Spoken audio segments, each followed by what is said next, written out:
You've invested time and effort bringing a new person into your team. So what happens next is going to influence whether this person stays and develops a successful business or whether they leave after a short time or anything in between. When I say what happens next, what I mean is what you do next.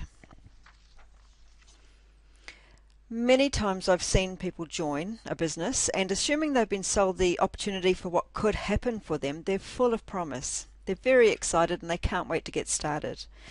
And they say things like this: I'm really looking forward to earning some me money. I want to help pay some bills, take the family on a holiday, and I'd love to quit my job. These are the sorts of things that you hear people say when they're brand new in the business.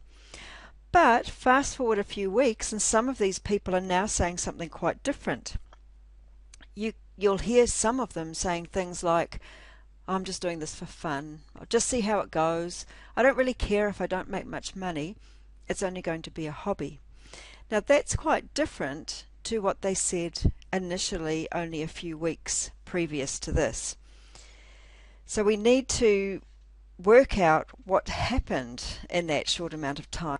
If you've ever heard this before, it's really important that we work out what happened and try and stop it from happening, because what we're wanting a few weeks into a new business is for our consultants to be saying things a lot more like this. I'm loving the business. I've already earned enough to pay for something. I'm going to work really hard to go to conference next year. You've only got one chance to harness the energy and to set it on the path to success. So with a bit of effort and attention from you at this stage, right at the beginning, your new consultant stands every chance to be a success. If you don't harness this time, however, you're leaving your new consultant's ability to get her business up and running a gamble. Within a few days, without care and support from you, you stand to either have a deflated consultant who'll just see how it goes, or you could even lose her completely before she even gets off the starting blocks and finds out how amazing this business could be for her. You've spent a lot of time and energy finding a new consultant, so now you've got to spend even more protecting and nurturing her. In order to develop a strong business that's sustainable, it's not just about bringing new consultants on board. We can bring 100 people on board, but if they don't get started well, then you're not going to be developing a really strong, growing business. We have to get these people on board and we have to give them a fantastic start as much as we can. Of course, not everybody is going to find that this business suits them and not everybody is going to get off to a great start, but we have to work on improving the chances for that happening. You might have been one of these consultants who's very highly motivated to go out and do whatever you need to do to be successful and to learn whatever you need to. And if so, it can be quite hard to understand when other people are not like this.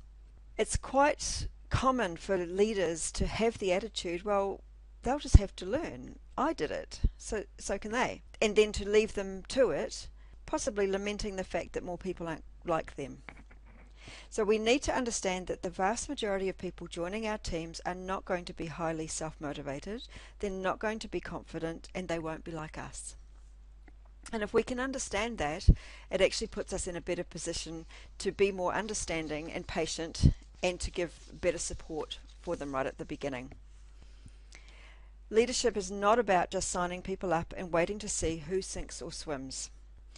It's about supporting individuals and the best way that works for them and helping them become the best that they can be. We're not buying tickets in a lottery, which is what we're doing if we just bring people on and then wait and see if they're going to be successful. We need to learn about people, and in this process we're going to learn a lot about ourselves as well and start a cycle that is exciting and of real growth for us, our business, the people in it and our teams.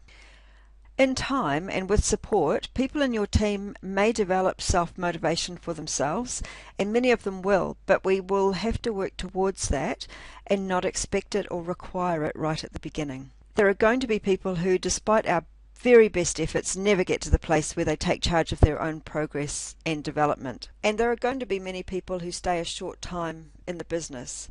But just remember that not one of them is a waste of time. Even the ones that join and never do a single party, every single one of them is a chance for us to learn more about our own leadership and to improve our skills and systems so we can continually make it better for the next people who join our team. As we do that, our team is going to grow bigger and stronger, and we're going to find that we have more and more success in bringing new people on who are going to get started really successfully, really strongly, and go on to develop strong businesses. And that's what we're going to talk about this week.